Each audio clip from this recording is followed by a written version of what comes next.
Hello दोस्तों, कैसे हैं आप सब लोग। आज की हमारी मूवी है चेरी फॉल्स। ये मूवी सन 2000 में आई थी। तो चलिए मूवी को स्टार्ट करते हैं। कहानी की शुरुआत में हमें चेरी फॉल नाम का एक शहर दिखाया जाता है, जिसमें एक सुनसान जगह पर एक कपल गाड़ी में इंटीमेट होने जा रहे थे, जिसमें से लड़के का नाम रॉड था और लड़की का नाम स्टेसी था। वो किस करने ही वाले थे कि पीछे से एक गाड़ी आती है जिसमें एक डरावनी सी लेडी होती है। वो औरत उन दोनों को देख के जोर जोर से हॉर्न बजाने लगती है। तभी रोड परेशान होकर उस लेडी के पास जाता है। इससे पहले कि रोड उस लेडी को कुछ कहता, वो लेडी रोड को चाकू से मार डालती है। अब वो औरत स्टेसी के पास जाती है और उसे भी जान से मार डालती है। इसके बाद उसी रात एक और कपल को देखते हैं, जिसमें से लड़के का नाम कैनी होता है और लड़की का नाम जोडी होता है। वो लोग कार में किस कर रहे होते हैं कि तभी लड़की की मॉम वहां आ जाती है और वह उसे अपने साथ ले जाती है। और इसके बाद कैनी भी वहां से चला जाता है। इसके बाद सीन शिफ्ट होता है और हम जोडी को उसके डैड के सामने देखते हैं, जहां पर उसके डैड उसे लेट नाइट तक बाहर रहने की वजह से उसे डांट रहे होते हैं। लड़की के पिता शहर के पुलिस ऑफिसर होते हैं। इसके बाद जोडी सो जाती है। अगली सुबह ब्रैड को पता चलता है कि जंगल में कोई डेड बॉडी मिली है और उन्हें इन्वेस्टिगेट करने जाता है। यह डेड बॉडी उन्हीं की होती है जिन्हें हमने स्टार्टिंग में देखा था।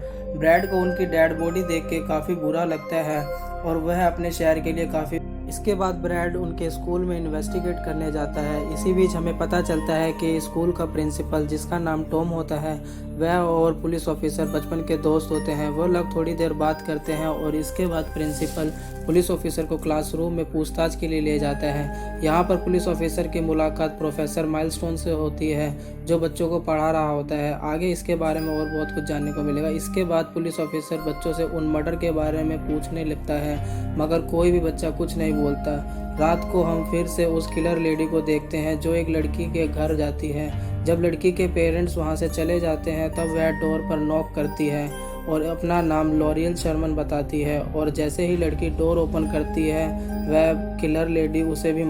इसके बाद जब लड़की के पेरेंट्स घर आते हैं, तो वह अपनी बेटी को डैड देख के वे चिल्लाने लगते हैं और पुलिस को कॉल करके बुलाते हैं। जब पुलिस वहां आती है, तो वह नोटिस करती है कि उसकी डेड बॉडी पे वर्जिन लिखा हुआ है। इसका मतलब किलर लेडी उन्हीं लोगों को मार रही है जो कि वर्जिन है। इसके बाद पुलिस एक डिसीजन लेती है और शहर के सभी बच्चों के पेरेंट्स को शामिल करने के लिए एक मीटिंग रखती है, जिसमें वह उन सबसे कहता है कि किलर उन्हीं को मार रही है जो वर्जिन। यह सुन के सभी पेरेंट्स पुलिस पर भड़क जाते हैं, क्योंकि उन्हें लगता है कि पुलिस उनके बच्चों के वर्जिनिटी लूज करने की बात कर रही है, जो उन्हें गलत लगता है।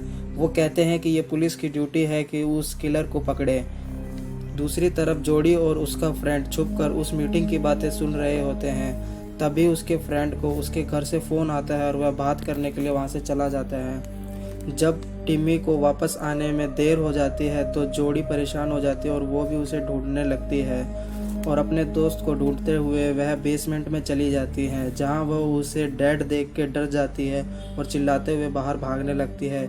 इसी बीच किलर लेडी आकर उस पर अटैक कर देती है, पर जोडी किसी तरह उससे बचकर भाग जाती। भागते हुए जोडी अपने डैड के पास पहुंच जाती है, जहां उन्हें वह सब कुछ बता देती है। इसके बाद तुरंत ब्रैड बेसमेंट में किलर को पकड़ने के लिए जाता है, पर तब तक वो किलर लेडी वहां से जा चुकी होती है। इसके बाद ब्रैड अपनी बेटी को पुलिस स्टेशन ले जाता है, जहां वो अपनी बेटी से किलर का स्केच बनवाता है। स्केच बनने के बाद ब्रैड जोडी को घर भेज देता और खुद प्रिंसिपल टॉम से फ़ोन पे बात करने लगता है और उनसे कहता है कि जो स्केच जोडी ने किलर का बनवाया है, वह बिल्कुल लॉरियन शर्मन से मिलता है, जो पहले ही 27 साल पहले मर चुकी है। अब लॉरियन शर्मन कौन है और वह वर्जिन लोगों को क्यों मार रही है, ये आगे पता चलेगा।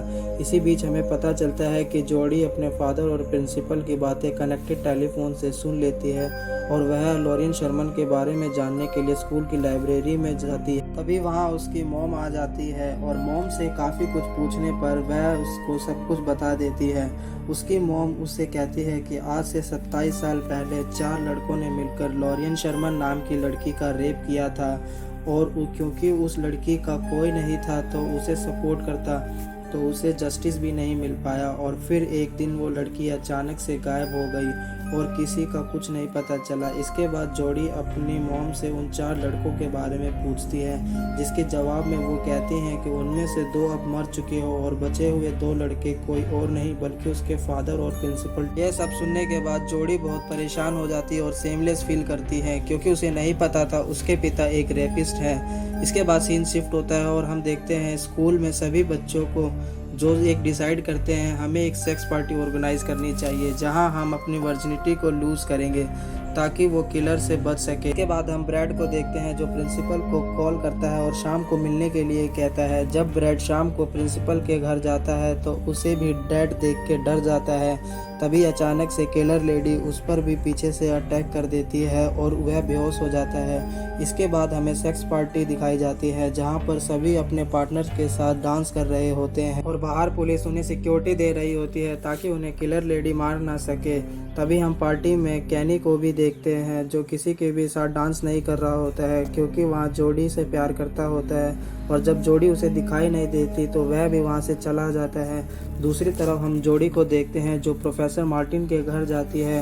वह प्रोफेसर मार्टिन को एक बड़े से बॉक्स को ऊपर चढ़ाते हुए देखती है तो वह भी उसकी हेल्प करने लगती है, लेकिन अंदर पहुंच के वह देखती है कि बॉक्स में कोई और नहीं बल्कि उसके डैड हैं जो बहुत ही बुरी हालत में हैं, जिसे देख के जोड़ी डर जाती है और बहुत तेज चिल्लाने लगती है। यहाँ हमें पता चलता है कि किलर लेडी कोई और नहीं बल्कि प्रोफेसर ही है। इसके बाद प्रोफेसर बहुत गुस्से में आ जाता है और जोड़ी और उसके डैड दोनों को अपने बेसमेंट में बांध देता है। इसके बाद वो ब्रैड से पूछता है कि 27 साल पहले क्या हुआ था और ब्रैड भी उसे सब कुछ बता देता है। वह कहता है कि आज से 27 साल पहले उसने और उसके 3 दोस्तों ने मिलकर लोरियन शर्मन नाम की लड़की का रेप किया था।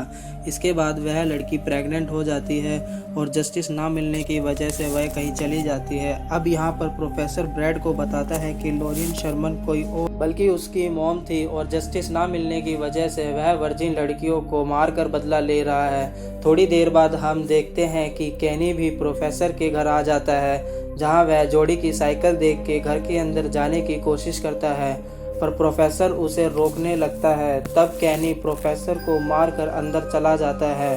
वह जैसे ही अंदर जाता है अंदर से वहाँ उसे चीखने की आवाज़ सुनाई देती है और वह भागकर बेसमेंट की तरफ जाता है। वहाँ जोड़ी और उसके फादर को बंधा देख उन्हें फ्री कर देता है। तभी प्रोफेसर भी वहाँ आता है और कुल्हाड़ी से दरवाज़ा तोड़ के अंदर आ जाता है और ब्रैड को जान से मार देख कैनी और जोड़ी डर जाते हैं और वहाँ से भाग जाते हैं। भागते भागते वह दोनों स्कूल पार्टी वाली जगह पर आ जाते हैं, जहाँ वो देखते हैं कि सभी बच्चे इंटीमेट हो रहे हैं। तभी वहाँ किलर लेडी यानी प्रोफेसर भी आ जाता है और सभी बच्चों को अंधाधुंध मारने लगता है। इसी बीच वह जोड़ी पर भी अटैक कर देता है, लेकिन जोड़ी उसे बिल्डिंग से एक लकड़ी के फर्नीचर पर गिरा देती है, जिसका एक नुकीला हिस्सा प्रोफेसर को लग जाता है और वह मर जाता है। और इसी के साथ यहाँ पर हमारी मूवी एंड होती है। यह मूवी सन 2000 में आई थी और इसकी IMDb पे रेटिंग 5.2 है। अगर मूवी अच्छी लगी हो तो लाइक करें, सब्सक्राइब करें एंड शेयर करें। Thank you.